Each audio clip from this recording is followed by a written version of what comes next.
And I'm about to name the winner, yeah. Hello, everybody. I like to see you get out here.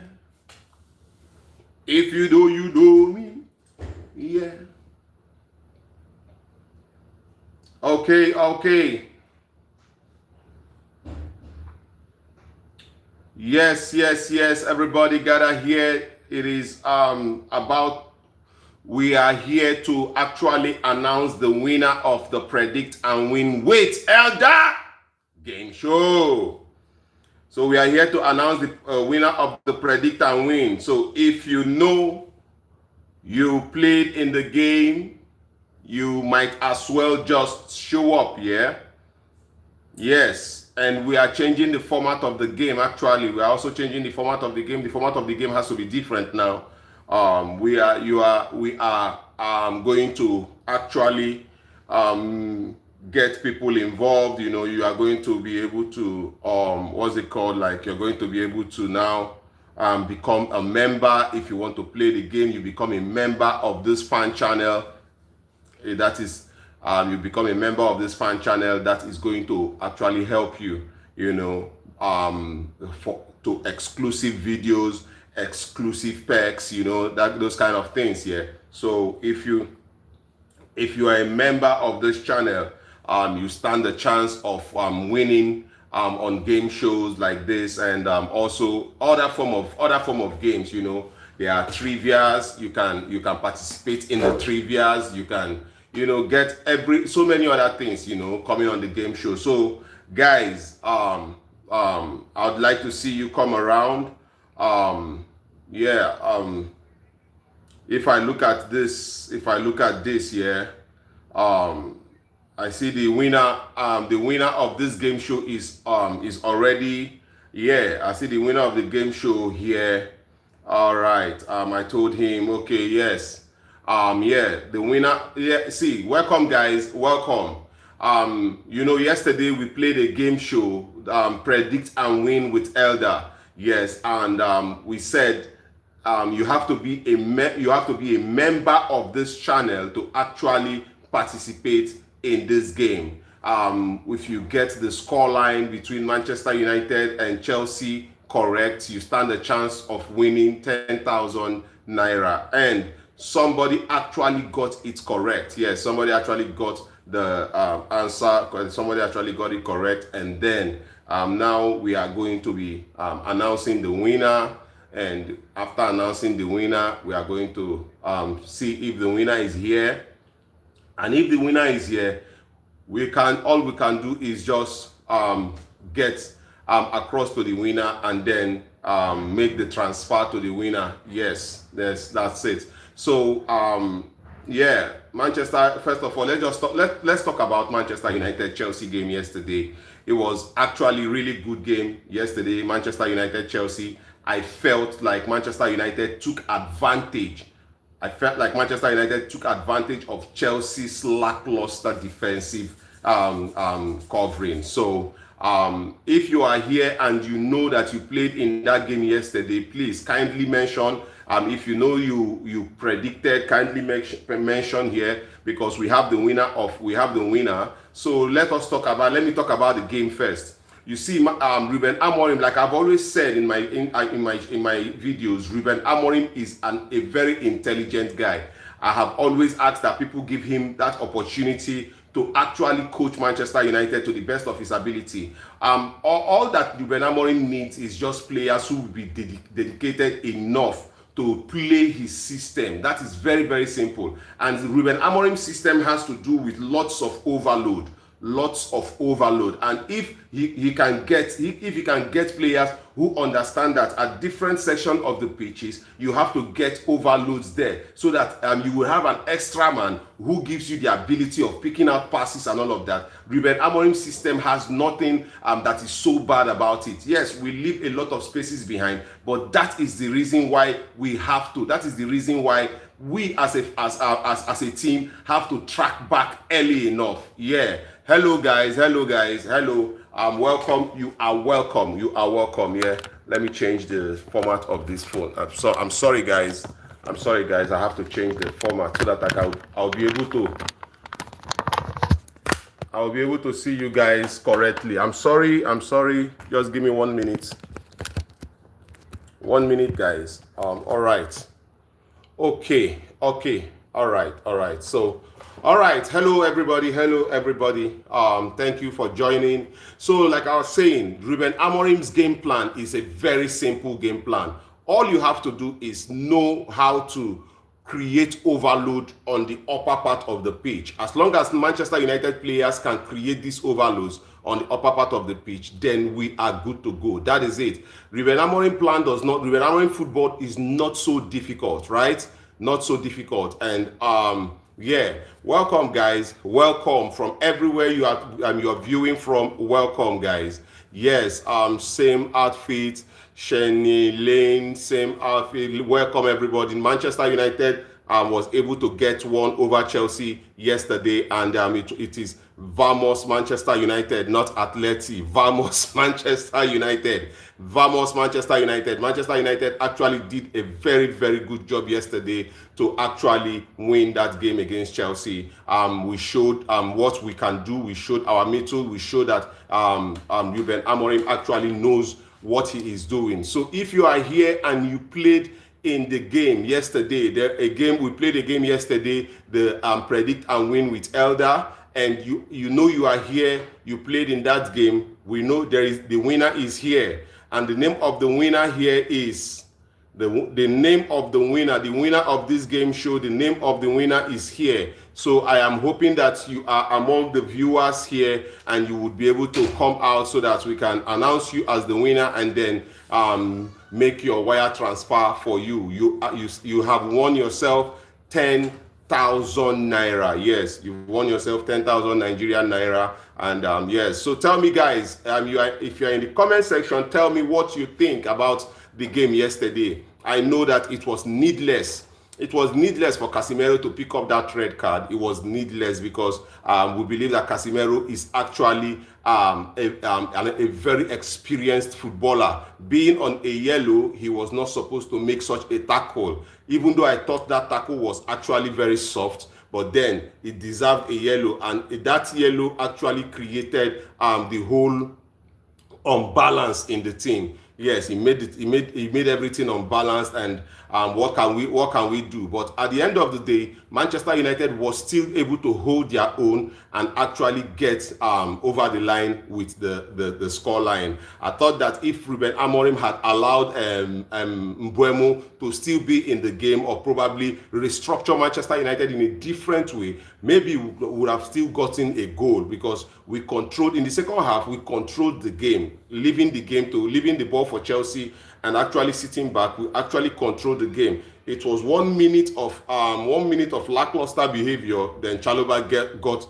that goal, and Manchester United had to regroup themselves and stay solid until the end of the game. And I thought that it was it was a good one for Manchester United going forward. It was a good game, actually. I thought that Manchester United really did well in the game. Yes, considering the fact that a lot of people wrote Manchester United off in that game. A lot of people wrote Manchester United off, but somehow Manchester United was able to get back into that, to get back in the groove, and all pressed Chelsea hard. Listen, against Man City, this would have happened also.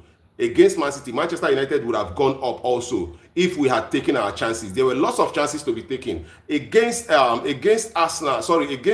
it happened also. We get the chance early in the game to actually score goals. And if we take our chances early in these games, Manchester United will be 2-3 up before the teams even start to get themselves. We would have been 2-3 up already. So I felt like Manchester United did really well against Chelsea. There were a lot of talking points here. The red card for the goalkeeper. The goalkeeper, Robert Sanchez, I felt coming out was not needed for Robert Sanchez, because there were players on Bryan Mbeumo. The flick from Benjamin Sesko could have landed kindly for Brian Mbeumo. I felt if that goalkeeper didn't come out, maybe it would have been 50-50. Nobody was sure if Brian Mbeumo was going to score, but coming out was inexperienced and fouling, making sure that you foul Brian Mbeumo in that manner deserved a red. Yes, that was a red card, and Manchester United capitalized on that, and I felt like Maresca did not have any good plan to be removing what's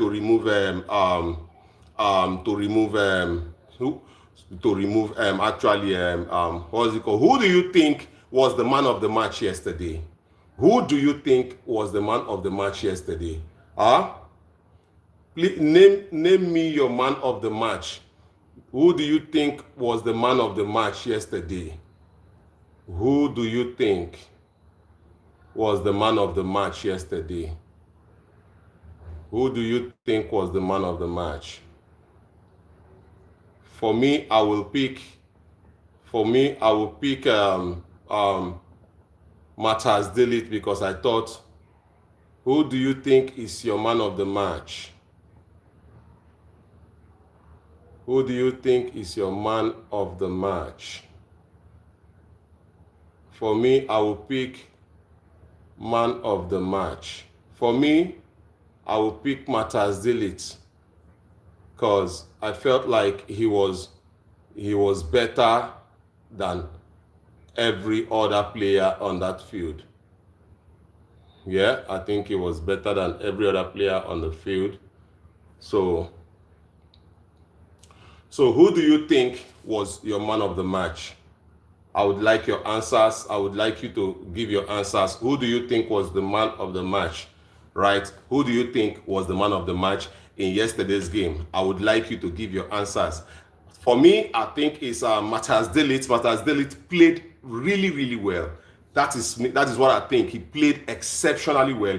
He was very, very good with defending. He defended really well. He was everywhere. He made sure when he was playing by the right, he made sure he kept the wingers quiet. And when he came into the middle after Maguire had left, he made sure, like, I really enjoyed Matthias De Ligt yesterday. He has been a really good signing for Manchester United. Yes, Matthias De Ligt has really been a good signing for Manchester United. We talk about Mazraoui. Mazraoui has been excellent for Manchester United so far since he has come into the team. We will talk about Bruno Fernandez in a bit, but let us talk about these guys. We'll talk about Bruno Fernandez. Yesterday was his 200th game for Manchester United, and he happened to score 100, his 100th goal for Manchester United. So that was really, really good from Bruno Fernandez, but we'll talk about that later on. Let us talk about Manchester United and how this win will give Ruben Amorim that confidence, the players, the confidence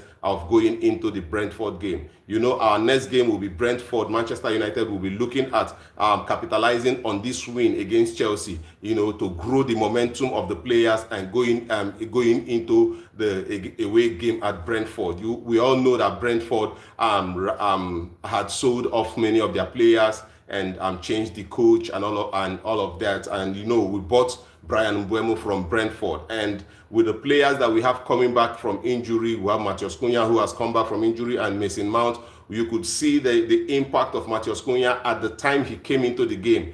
Matheus Cunha was extremely important to Manchester United when he came into the game, and that was excellent. I think that Matheus Cunha gives Manchester United that dynamism in the midfield. He is quick.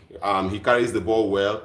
He can do link-up plays. You know, I felt like in January, Manchester United need to bring in a midfielder. Then it would allow Bruno Fernandez go up front. Then we can stop seeing Ahmad in that number 10 position, because I think that in that number 10 position, Ahmad does not make very good decisions. You know, Ahmad is a winger. His mindset is the mindset of an attacker. So it would be difficult for Ahmad to actually make decisions as a midfielder. He's always played on the right side of the field. All he does well is to cut in and maybe make a pass, or cut in and then take a shot. Yeah, he sells dummies. He can dummy the defender and go by his right, or cut in by his left and actually try to put in a coiler. So all of that makes Ahmad a winger, a proper winger. So when you play him in that number 10 position, it becomes difficult for Ahmad to actually excel, because he is not the type of player that can pick out passes, or he's not a visionary player that can spot runs.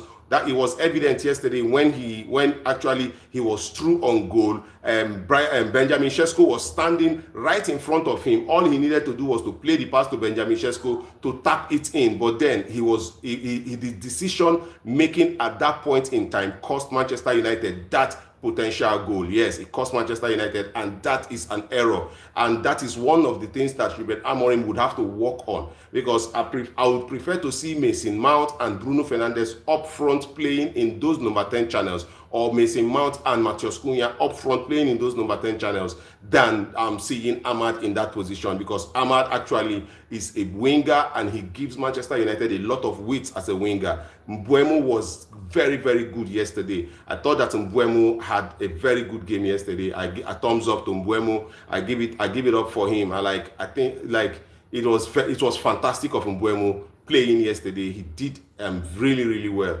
Mbeumo, I'll give it up for him. Then also when I look at when they brought in Leny Yoro, I felt like when Leny Yoro came into the game, he actually gave Manchester United that defensive stability, one, and also going up front.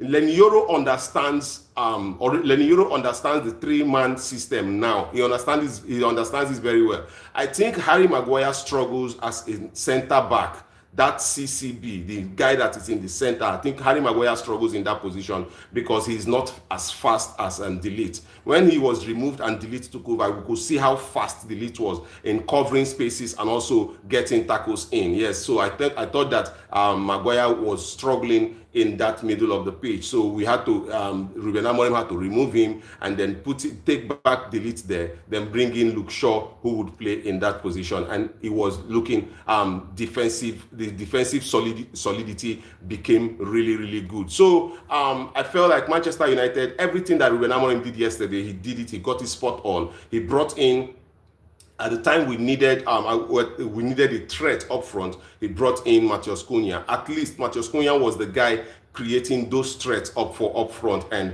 it was really good for Manchester United. Yes, I thought it was really good. We will talk about Ruben Amorim, how this match affects Ruben Amorim right now. We saw him smiling yesterday when he in the post-match conference. He was smiling. He was cheered up. Yes, you could see that he needed that win by all means. He needed it by all means, and he was not about to lose another game. It would have been disastrous for his confidence. It would have been disastrous for the player. It would have been so bad because it would mean that another round of noisy week would start. But now we see everywhere is calm. Nobody is talking about Manchester United in the manner that they've been talking about Manchester United in recent weeks. Everybody has written off Manchester United, make it look like Manchester United is no club that should be performing in the EPL. Some people say by October, Ruben Amorim will be sacked. Some people say by November, Ruben Amorim will be sacked. Just chill. I want to let you know that you should chill. If Ruben Amorim gets a win against Brentford next week and it is over, Ruben Amorim is the coach of Manchester United for the remainder of the season, because that would take him further up the pitch, and he would have to lay claims to some level of win ratio. In this, if he has played 5, and if he has played 5 and he has won 2 and drew 1, I think, yes, drew 1, 7 points, and he has lost 2. I think he's lost 6 points. He has lost 6 points. And he has gathered 7 points. I think that is 50. That is about 50%, 50.5 or 55% for Ruben Amorim over in 100%. That is 55%, and that is a good enough for a coach that is managing this team for the first full season with the new players that he has brought in. I think that is fair enough. We did not lose to Southampton. We lost to Grimsby. I understand that, but in the league we have lost to Manchester City and Arsenal. These are the best two teams in England. Yes, Manchester City came third, I'll be fourth last season. Arsenal came second last season. And if you look at it, these are the teams we have lost to. And Chelsea, I think Chelsea is in the Champions League. I think they came fourth or they came third. Abi, right? We beat Chelsea. Now, if you look at it, we are not so bad. Manchester United is not so bad in this thing. See, the media has a way. The media has a way that they are doing all of these things. Let me tell you what the media is doing. They come, they paint it. They will not tell you that Ruben has played in this season. Ruben has played 5 games and he has won 2 and he has drew 1 and he has lost 2. No, they will tell you that Ruben came in November last year and he has won in 38 games. He has won 38 points and all of that. They twist the narrative for Manchester United fans to actually get really upset with Ruben Amorim, and then we clamor just to cause confusion within Manchester United. Remember, Ruben Amorim came into Manchester United November last year. He didn't have time to train these boys. He started playing with his own style from the beginning. Manchester United looked really, really bad. Abysmal performances here and there, and it made Manchester United not the team that we want to see. But when you look at Manchester United in this season, take it from me, Manchester United is playing good football in this season. We are not losing a lot of balls playing out from the back. This is courtesy Ruben Amorim. Now we can see a lot of defensive discipline with this club, with this team. Look at Altay Bayindia yesterday. There's something he did that actually made me believe that, okay, Altay Bayindia is improving as a goalkeeper. When the set pieces came in, we could see him asserting himself as a key man, punching up the balls. That is to let you know that Altay Bayindia is looking like a player who is improving as games go on. I do not like the fact that Ruben Amorim brought in Sani Lamens and he's on the bench. I do not like that fact. But this boils down to the fact that Ruben Amorim wanted Emi Martinez. That was the player, the goalkeeper he wanted. But you know, as Manchester United board, they are always looking at long-term projects. They are always looking at players they will bring in that will stay at Manchester United for a long time. We don't have to bring in Emi Martinez now, and in the next 2 years, we are out there looking for a goalkeeper again. That is what my Manchester United board is trying to do. The same thing they did with Benjamin Sesko.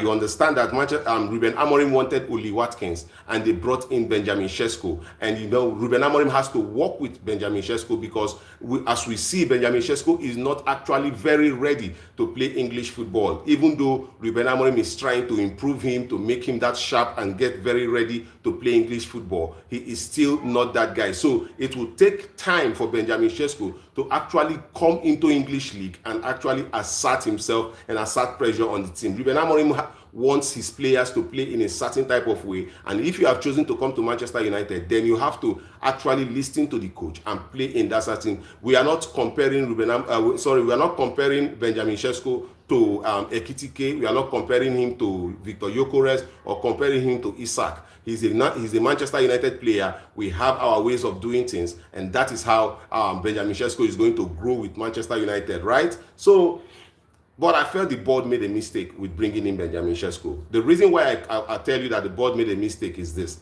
Clearly, we had Rasmus Højlund in the team. And if Rasmus Højlund was not doing well as a Manchester United player, that means he was not getting the services. The question is, if we say Rasmus Højlund is not scoring, the question is, how many goals did Rasmus Højlund miss? If you can tell me that he missed a lot of chances, then we can establish the fact that he was getting balls and he was not scoring. The question is, how many goals did he miss? How many shots did Rasmus Højlund have? Rasmus Højlund is a striker. He will not come to the midfield to come pick up the ball and then run to the attack to shoot. The midfield has to do the work and provide him with the ball to score. And when the midfield does not do that, Rasmus Højlund will not be able to score. And I thought that we had Rasmus Højlund in the team. There was no reason to bring in Benjamin Sesko. But the board thought otherwise. They brought in Benjamin Sesko and had to let Rasmus Højlund go. I am not against it. I have nothing against Benjamin Sesko. I also have nothing against Rasmus Højlund, but I felt like that money would have been invested in Manchester United's midfield. Now Casemiro is out of the game on red card. Who are we going to replace Casemiro with? We are seeing that Ugarte is not improving. Ugarte is finding it difficult to improve. And if we look at what Ruben Amorim is trying to do, Ugarte is not looking like a guy fitting into that position. So how do we play when we file out against Brentford? If we can't appeal the red card, if the red card cannot be overturned, then we have to deal with Ugarte in that middle of the park. Do you think that Ugarte is good enough to actually help Manchester United stop attacks and actually pick out good passes? The good thing about Casemiro is that he passes the ball excellently well. He knows how to pick out pass. He knows where to be. He's very experienced. Look at the goal he scored yesterday. He knows where to position himself. He's really, really experienced player, and that is why I think that the red card he got was a needless red card, and that is something that the coach have to address with him. I feel like with Casemiro, he gets excited when the match is going our way. Once the match is going in our favor, Casemiro gets excited. That is what I think, and he puts in very, very ridiculous tackles. He's done it a few times at Manchester United. He puts in ridiculous tackles. He picks up a red and he leaves.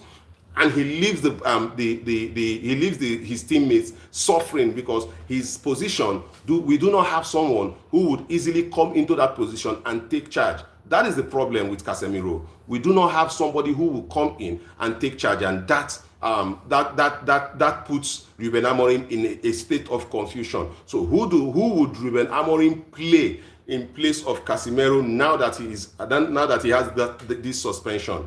So looking at all of this, I felt like Casemiro did Manchester United players wrong. He has to apologize. He has to come out and apologize to the team. Yes, that is very important. Then let us look at the wing backs we used yesterday. We used Mazraoui and we used Dogu, right?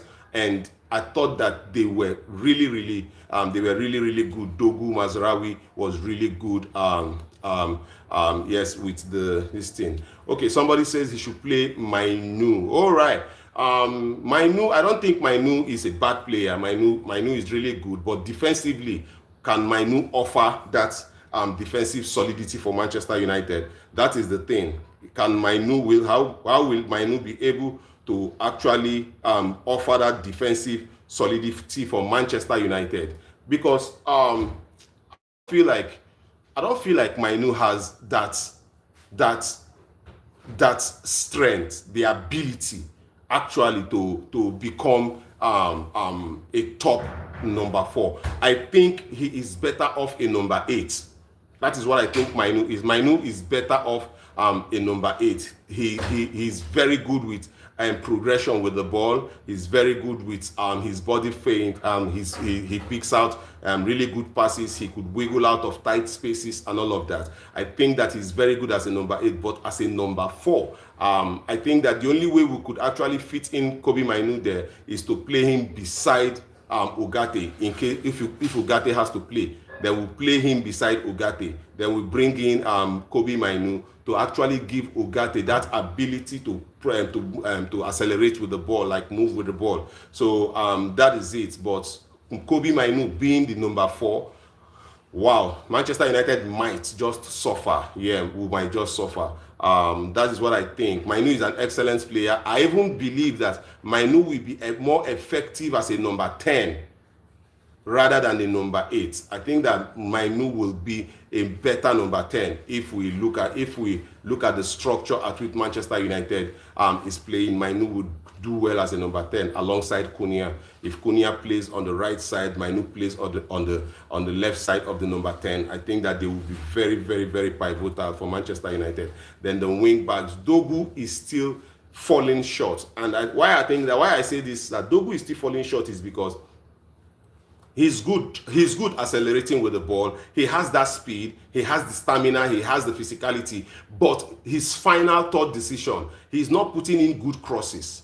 Dogu is not putting in good crosses, because if Dogu had been putting in good crosses, I think that Benjamin Sesko would actually get on the end of one of those crosses. The same thing I think with Mazraoui. They are not putting in very good crosses for Benjamin Sesko, and this is affecting the player. That is what I think. They are not putting in, they are not square playing to him. They are not putting in good crosses for him, and it is affecting the player negatively. And that is why it looks, every time it looks like Benjamin Sesko is not in the game, because the players, our midfielders, are not actually involving him. They are not including him in the games, and that is a problem for Manchester United. I think that this is something that Ruben Amorim has to address. Actually include the midfielders in the game. The midfielders should include the strikers in the game. Manchester United looks like a team that presses high up the pitch because of how we line up. Our back three has to be athletic enough. Yeah, because a lot of times they want to beat Manchester United offside trap. They want to beat it. A lot of times they want, and you see them most of the times they are in the offside position. Now a lot of them want to beat Manchester United offside trap. And if you look at it, it feels like Manchester United is pressing high. And that's because we want the opposition to make mistakes. And you can see it against Chelsea yesterday. They made a lot of mistakes in the beginning of the game because of the pressure Manchester United mounted on them. They made lots of mistakes, very costly mistakes. If we had taken our chances, we will be about 4 goals up in the first half. Yes, and Chelsea would not have had any say in that game. But then, it is what it is. Football is football, and if you don't take your chances, the opposition might come back to hurt you. Yes, and that is what happened yesterday. We actually finished in an edgy match, because if Chelsea had equalized in the later stages of that game, it will feel like a loss, because we had the opportunity to wrap up that game, bury it, and just control the game till the game ends, right? But we did not take our chances. We need to be more clinical in the final third of the opposition box. Yes, we have to be very, very clinical, because we will not get these chances every time. We will not. Look at the game against Man City. We did not get a lot of chances, but the chances we got, we could not use them, and that became a problem. And this is why I even think the board is not supporting Ruben Amorim. Look at the kind of goalkeeper that Man City went to get. They got Donnarumma, an experienced goalkeeper who is very, very good at his job. Without Donnarumma against Manchester City, Man United would have gotten a goal, and maybe it would have changed the trajectory of that game. Yes, when it was 2-0, Manchester United would have gotten a goal, and everything about that game would have changed, because when you look at it, Manchester United was actually doing really well before that goal, first goal from what's his name, Phil Foden. Yes, before that Phil Foden goal, Manchester United looked like a team that was doing very well, right? And after that goal, they tried to put a response, but then it was looking like Man City had answers to the midfield problems that Manchester United is facing. And another thing I want to talk about, we should have gotten Martinez from Villa. We need experience in that. Exactly my point. We need experience in our goal.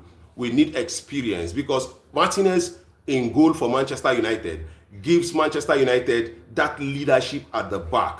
It would help him also control his back line properly. It would help him, even when we try to set that offline trap, when we try to be high up the pitch, it will help. Martinez would actually, because Martinez understands this, he is experienced. Yeah, I don't mind the money that Manchester United wants to pay Martinez. I think that Martinez comes with a lot of Premier League experience. Martinez comes with he's a World Cup winner. So if he demands 300,000 a week, I don't think anything is bad with it. Manchester United need a goalkeeper that is very experienced to actually have a say in the league. Look at Altay. I feel like Altay Bayindia is coming up gradually. I'm not going to discredit Altay Bayindia. Yesterday, Chelsea had one shot on goal. Which was that their goal? Yesterday, that's the reason why I'm giving credit to our defense. Chelsea had just one shot on goal. With the amount of ball they had in their possession, they had just one shot on goal. Against Manchester United, 5.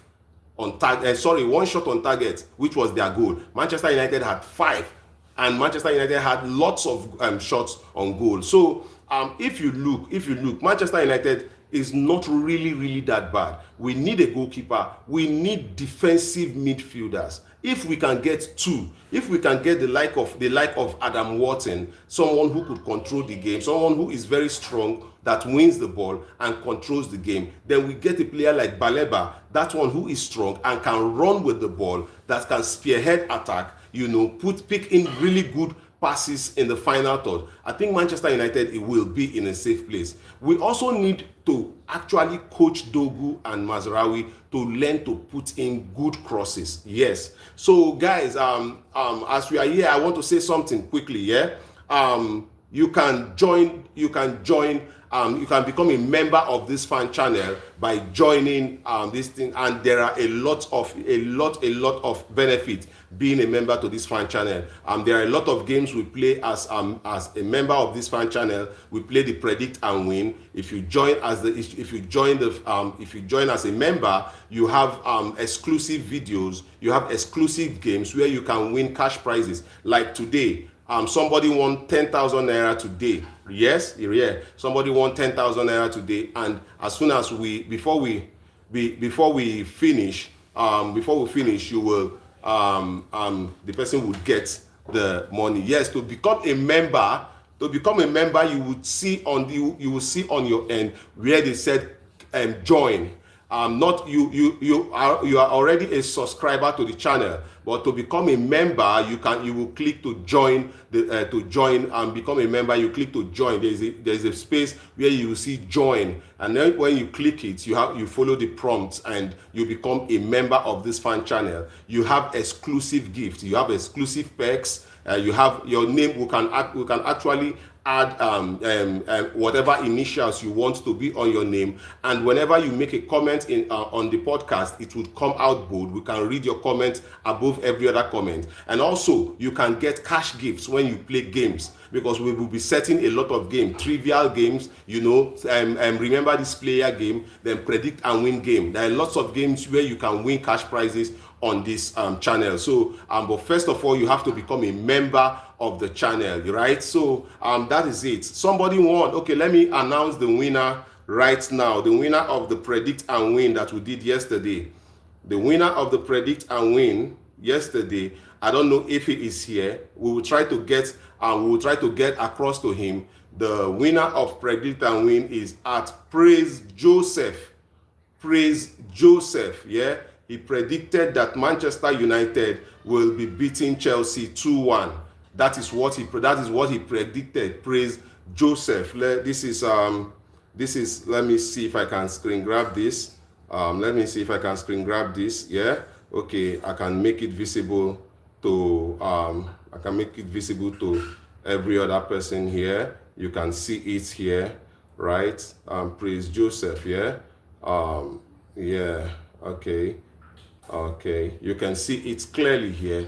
He predicted that Manchester United will be beating Chelsea 2-1. I don't know if you can see it. But he predicted that Manchester United will be beating Chelsea 2-1, right? So, yeah. Let me see if I can actually make it a little bit bigger, all right? He predicted that Manchester United would have okay, let's see if it would show up like this. Okay, you can see it. Manchester United to Chelsea 2-1. That was his prediction. You can see it 19 hours ago. Yes, and he is the winner of the predict and win. Listen, every time that Manchester United have a game to play, we will always play the predict and win, right? Also, again, there is another game we are trying to bring in, and that game will be mention the players Ruben Amorim will be lining out with. If you get 70-80% of the players, you will be winning cash prize. Yes, if you get if you get the score line correct and you get 70 to 80% of the players Ruben Amorim will be fielding, you have the chance to win cash prizes. And all of this you can only play when you are a member of this fan channel. Yes, this is a Manchester United dedicated fan channel. Everything we do here is basically Manchester United. So if whenever I come here on live, I want to discuss Manchester United, and then we want to announce the winners of the games that we played the previous day. So I hope that Praise Joseph can hear me. I hope that Praise Joseph can hear me. Abi, is it Praise Joseph? Let me see again. I hope I'm not making a mistake. I'm not making a mistake. No, not Praise Joseph. Sorry. Oh, I made a mistake. Yeah, I made a mistake. Not Praise Joseph. This is Friday Johnny. Friday Johnny 141. Friday Johnny 141. Yes, that is the handle of the winner. Friday Johnny 141. He actually is the person that commented the correct score for Manchester United against Chelsea. He said Manchester United was going to win the game 2-1. Yes, good afternoon, Baba. Israel. I salute you, Israel. Good afternoon. How is it now? How body? How everything? Yesterday in our day, we beat Chelsea yesterday. I know say Manchester United, a lot of Manchester United fans were really, really happy yesterday. You know, aside from beating Chelsea, Manchester United played beautiful football. I felt like we were on top of our game in the first half. I felt like we won the second balls. We were aggressive with the first balls. Yes, so Israel. I know say plenty people don't believe say we go win that match. But then that is why I always tell people, keep your faith alive, keep your hope alive. This is football. Anything can happen. Manchester United is playing better actually. If you look at Manchester United last season and you look at Manchester United this season, we are actually playing a lot more better. So guys, you have to put your faith. And now listen, if Ruben Amorim goes to Brentford and actually wins that game, you know that the trajectory is going to change. You know that the media noise is going to change. It will turn from pressure to pleasure.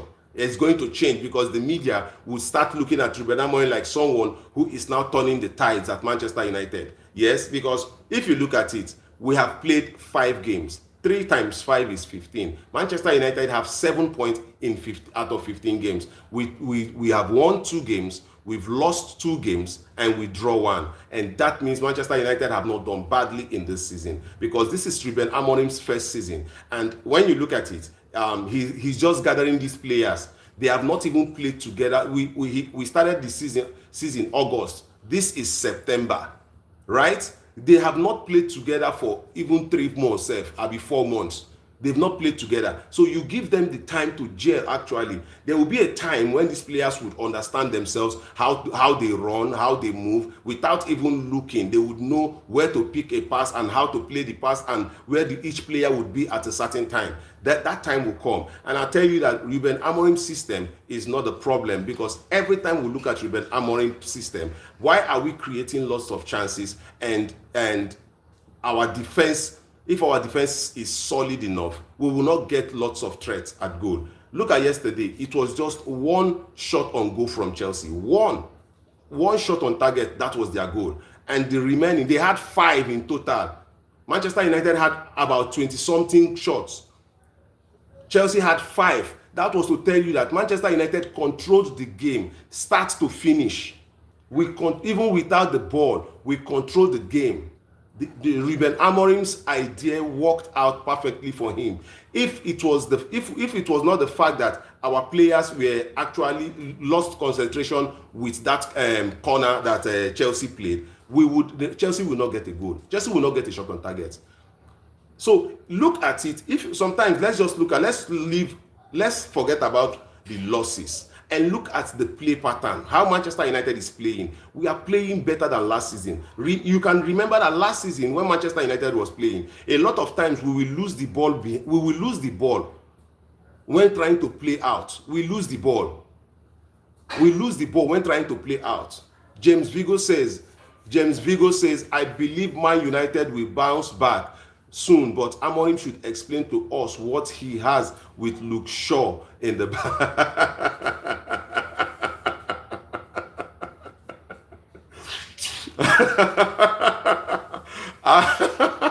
No worry, James. Don't worry, James. I will call Amorim for food. I will call him. He must answer this question. Amorim must answer this question, because what does he have with Luke Shaw? But let me tell you something here. I think Luke Shaw offers us a lot going forward. You know, I felt like Luke Shaw would be better playing in the wing back rather than a center back. Yeah, I think so. And let me tell you why he had to bring in Luke Shaw. I think Luke Shaw did not start the game. I think he started Maguire, and Delete played on the left, and who? Okay, Delete played on the right, Maguire played Luke Shaw played. Okay, he started Luke Shaw. But I think, see, personally, I felt like Luke Shaw gives us more going forward. That is what I think. He gives us a lot going forward, right? So, guys, I'll be dropping a lot of I'll be dropping more videos, yeah, and some of these videos will be just for the members, especially when it comes to playing games. You know, the games video will be just for the members. To become a member, you can click to join the fan channel, not subscribe. Subscription is different. Join the fan channel, become a member, and you will have exclusive perks. You will have exclusive gifts, stickers, and also you can win money. You can win money from being a member of this channel. Yes, if you are a member, you can win money. You can play different games on this channel. And if you also know that you have people who can actually also play and win money, they can come subscribe into this channel. This is Manchester United dedicated fan channel. Everything we do here is Manchester United. We analyze Manchester United situation, we analyze games, we talk about the coaches and the players and everything Manchester United. As you know, Manchester United remains the most valuable club in England as it is right now, with the new record of the money Manchester United made in the 2025 season. I think that Manchester United is the most valuable club in England. And with this, we are actually sure that we can get in players inside the 660 something. Come out 200 million, go buy us midfielders. Come out 200 million, invest in the midfield, invest in the team, get us midfielders. If possible, still get us a goalkeeper. Get us a goalkeeper, because Manchester United need to look solid by January, because we have to qualify. According to Sir Jim Ratcliffe, Manchester United have to qualify for Europe this season. And if we are to qualify for Europe this season, then it is imperative that we must get in midfielders, because Casemiro, we cannot rely on Casemiro all season. What if he's injured? We all know that Ugarte cannot really give Manchester United that weight that we are looking for. We all know that he cannot give it to us. So what actually do we think that Manchester United will be doing if by January we don't get in a solid midfielder, a box-to-box or a pure number 4? We need that at Manchester United. Pure number 4, solid, who can control the games, win the ball. Then if na Bruno play beside him, fine. If na Mason Mount play beside him, fine. If na ManU play beside him, fine. Right? So we just need to make sure that there is a midfielder at Manchester United that would help us steady the ship, because most of the times if we play, I'm not saying that Chelsea is not a very good team, right? Chelsea is a good team, but yesterday whatever Ruben Amorim told these players worked, because we actually won the midfield from them. We did not see much of Moses Caicedo. We did not see much of Enzo Fernandez. Manchester United was making sure that they win second balls and they actually attacked this team. They made sure that they created problems with their press for Chelsea. If you look at the first 10-15 minutes of that game, Chelsea they didn't know what they were doing actually. They didn't know what they were doing. They couldn't curtail.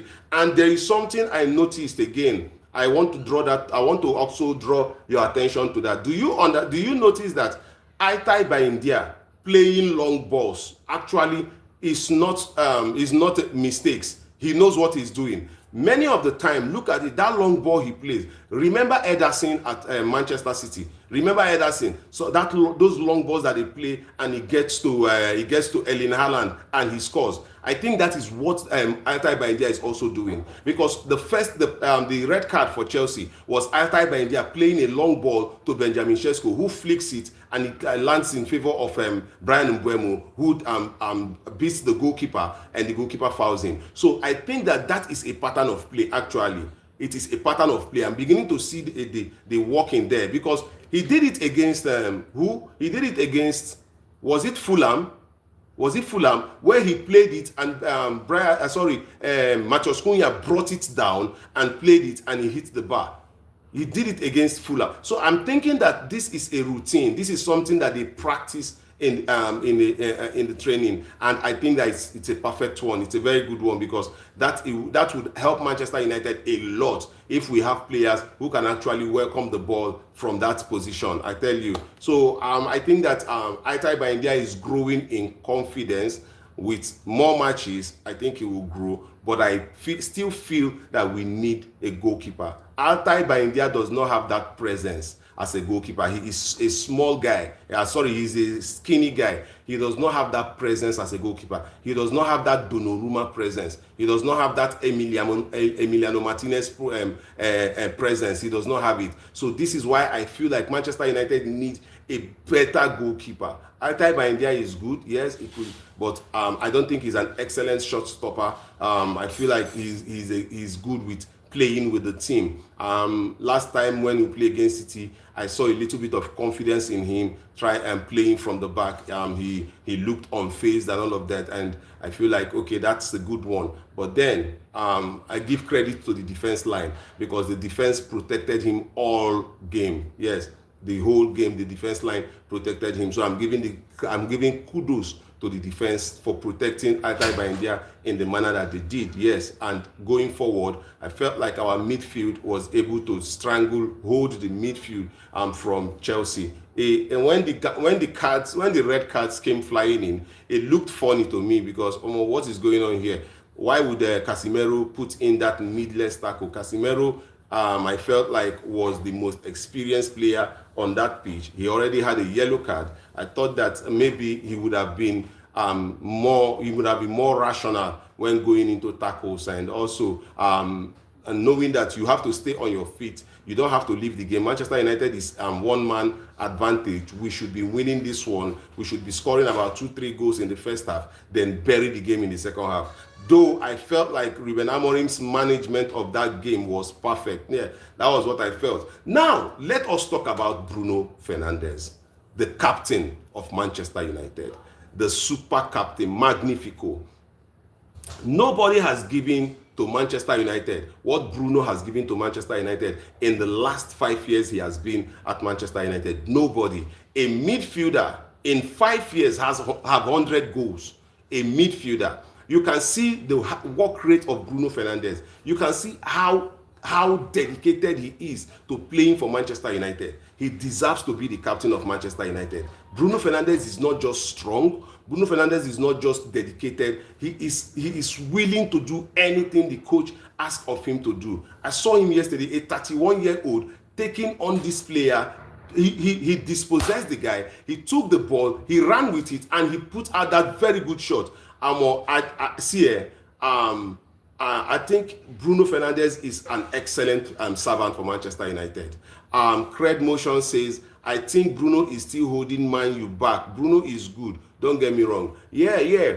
Bruno is good, but I don't think that he is holding Manchester United back. As a matter of fact, I think that Manchester United is holding Bruno Fernandez back, because if you know the club does not want him to go, Bruno Fernandez would have left Manchester United in the summer if the club actually wanted him to go. Bruno Fernandez is not holding Manchester United back. Manchester United lack personnel, and that is why Bruno Fernandez is being. That was why they deployed Bruno Fernandez from number 10 that he usually plays and take him to number 8. That is because he's the only player. Ruben Amorim many times have said things that after a while you begin to realize that he has said the truth.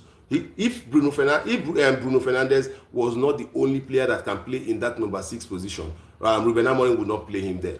If Kobe Mainu would have been better, Kobe Minu would be playing in that position. You saw it yesterday that he removed Bruno Fernandez and he brought in Kobe Minu in that position. And all you have to do is grow Kobe Minu. All you have to do is grow Kobe Minu to become that player that you want him to become. And if Kobe Minu brings his head down, if Kobe Minu actually brings his head down, Kobe Minu will be able to be a very good player at Manchester United. That is what I think. I don't think Bruno Fernandez is holding us back. I feel like it is right time to move ahead. I think that we should be moving ahead from Bruno Fernandez. Yes, I think that Manchester United should. I think that Manchester United should be moving on with Bruno Fernandez. I think that we should start now to get a player that is going to take over Bruno Fernandez. He's getting old, right? And we don't want it to get to the time where he will not be able to run anymore. Then we'll be making him a scapegoat. So I think it is right time Bruno Fernandez actually leaves Manchester United. Yes, but what I heard yesterday when Ruben Amorim was talking, Ruben Amorim actually said he's building the team around Bruno Fernandez, and that one can't shock me. This guy is 31 now. In 2 years' time, he'll be 33. This guy, and he needs to make money. Saudi will come. Saudi guys are going to come in January. They are going to come next season to actually lure Bruno Fernandez away from Manchester United. Yes, and if Manchester United does not do well this season, Bruno Fernandez would go to Saudi. If Manchester United qualifies for Champions League this season, Bruno might want to play in the Champions League. That is what I'm thinking. It's my opinion. It's what I'm thinking. Bruno might just want to play in the Champions League if Manchester United qualify for Champions League this season, right? And that might actually make him wave off the Saudi pressure. But as it is right now, Saudi, they are on Bruno Fernandez, and I think that Manchester United need a younger number 10, and we need a younger defensive midfielder. And Bruno Fernandez, we have to just look at moving on from Bruno Fernandez. To me, Bruno Fernandez is a club legend, a midfielder with 100 goals. To me, Bruno Fernandez is a club legend. That is it. Baleba has shit. I don't know if he's doing it on purpose to devalue himself. Man, we cannot really say what is going on with Baleba right now, because we saw a tenacious midfielder last season. We saw a very fast, strong, good carrier of the ball midfielder last season. And this season, but then, okay, this is what I think, yeah, with Baleba. This is what I think with Baleba, yeah. The media attention was too much. The boy is a small boy, 21 years old, the boy is a small boy. And the media attention on him was too much. Manchester United have already spoken with him. Agreeing personal terms with Baleba was not a problem. Would have never been a problem, right? And he had his heart set on that move to Manchester United.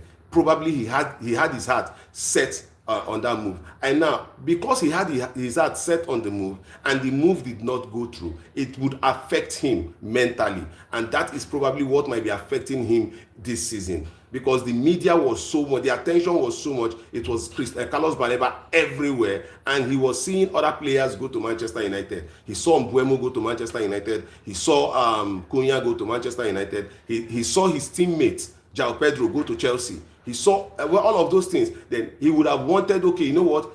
I can also move to a bigger club. And then the club does not want to sell him for the amount Manchester United is talking about. And I feel like, okay, that would have affected him, yeah, mentally. I think that he will come around. I know that probably he has to shake it off, bounce off this. It's still early season for Baleba. And now, this is another thing about Manchester United. Let me explain it to you guys. Now, Manchester United has been linked to Carlos Baleba. Now everybody they on top Carlos Baleba. Now if he make mistake, we go see him. Before, if Carlos Baleba make mistake, nobody go talk about him. Because why? Because he's playing for Brighton. If he make mistake, nobody go talk about him. But the name Manchester United has been linked to Carlos Baleba, and now everybody is watching him. That is it. Everybody is watching him now. And as he be so now, as everybody they watch him, the pressure will be much on him, because he will be looking at performing. He will be looking at, and anytime he does not perform, it's going to tell on him. So I just think that a quality player is a quality player. Yeah, last season was his breakout season. Everybody saw him last season, and I thought that if Brighton was smart enough, therefore let him go, because if he had agreed personal terms with Manchester United, Brighton would have let him go. There is no reason keeping a player that is not happy at the club. No reason. We know that. We saw it with Jadon Sancho. We saw it with Marcus Rashford. We saw it with Anthony Dos Santos. There is no reason keeping a player that is not happy at the club. So I felt like if Carlos Baleba is not happy at Brighton, they would have let him go when Manchester United came for him. So that is it. So I don't think that Carlos Baleba is doing anything to devalue himself. I am feeling like the pressure got to him and it affected him. The move did not materialize and it affected him mentally, and that is what we are seeing right there on the field of play. I pray that he comes back, because if Baleba does not perform well this season, the attention on Baleba will go down. Manchester United might just decide to look away. But I believe, say, if we want him, let us go for him, because whatever is happening to him now, we know is psychological, and if he can shake it off and bounce back.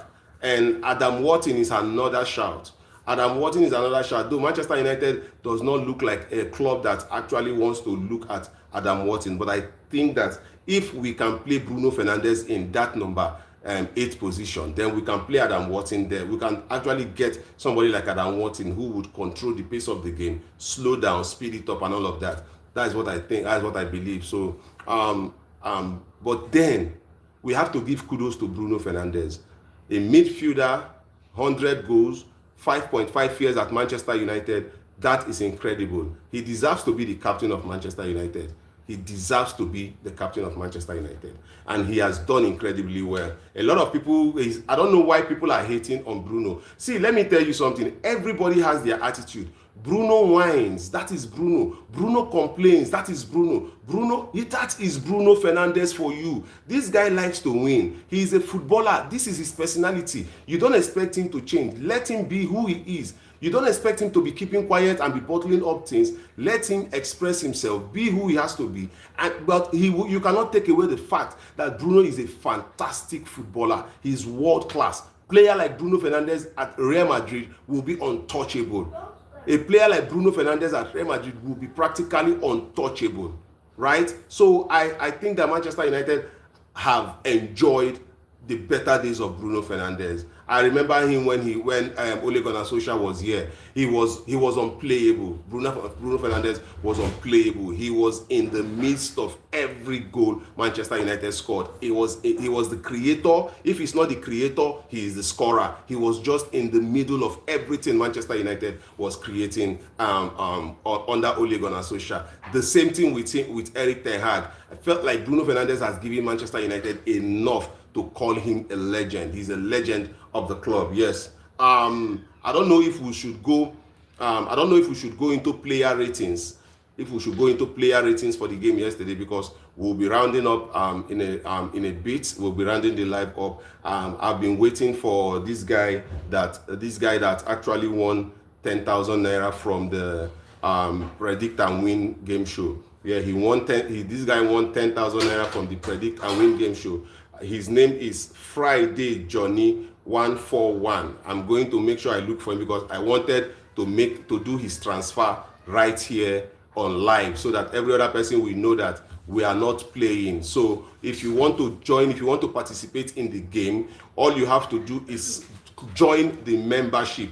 Yes, join the fan membership of this channel. If you become a member of this channel, you will be able to be playing in the games. The games, you stand a chance of winning 10, 20, 30, 40, 50,000 naira on this channel. Yes, because the games are, according to how we put the games, the difficulty of the game explains how much you are going to win, right? So you can play the Predict and Win with Elder. You can also play Remember This Guy. That is, Remember This Guy is when we give you a blank picture and we talk about some of the things about the player, then you have to remember the player. Yes, and that is remember this guy, and the street would not forget. Yeah, we play all of these games. You have to, if you want to participate in these games, you have to be a member. You have to click the join the channel. You can win exorbitant amount of money on this channel. Yes, yes, we have people who sponsor our talk shows. We have people who sponsor us. So if you want to win some things out of this channel, just join the membership. And many times your name, once you join the membership, you are a VIP. You are treated differently on this channel. So that is it. So guys, let us do the player rating for yesterday's game. All right, let's do the player rating. Let's do it together. Right, if you're still here, let's do it together. Let us start with Aitai by India. He did nothing in the game. He had nothing to do in that game. I thought Aitai by India was on holiday in that game, so I'll give him a 5.0. Yes, Aitai by India, I'll give him 5.0. And then if we go to Mazraoui was solid yesterday. He did really well. I'll give him a 7 over 10. I think Mazraoui did well for me. Yeah, he did well. Then let us go. We'll go to Matthias de Ligt. Matthias de Ligt to me was the man of the match. Yes, he was the man of the match. I give Matthias de Ligt 9. I give Matthias de Ligt 9. He was the man of the match for me. He did very well. I give Matthias de Ligt 9. Harry Maguire, I give Harry Maguire 7.5. He was okay. He was okay yesterday. He was substituted. Yes, he was removed, and Lenny Yoro was brought in. So I give Matthias de Ligt. I give Matthias de Ligt. Sorry, I give Harry Maguire a 7.5. Then Luke Shaw, I give Luke Shaw 8. Luke Shaw was good, you know.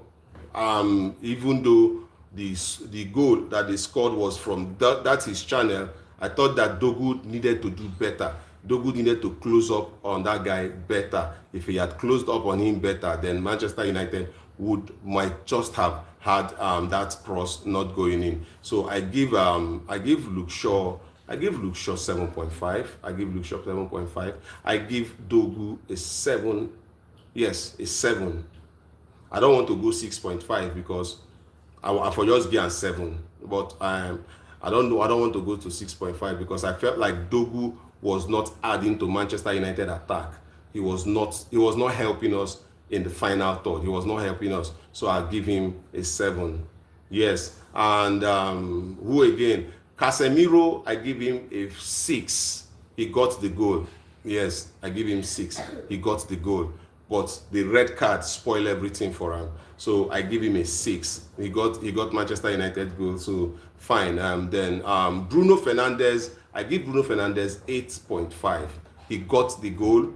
Excellent goal. I love how he peeled off that defender. His anticipation of that ball was top notch, and he got that goal. Also, Bruno Fernandez was tenacious. He was everywhere on the pitch. He walked his socks off. And I saw that run where he dispossessed the player, he took the ball, he ran straight to the post, and he put in that very good shot. The goalkeeper had to be on his game to get that ball off, not to go into the net. So that reason makes me give Bruno Fernandez an 8.5. Yes, he did really well.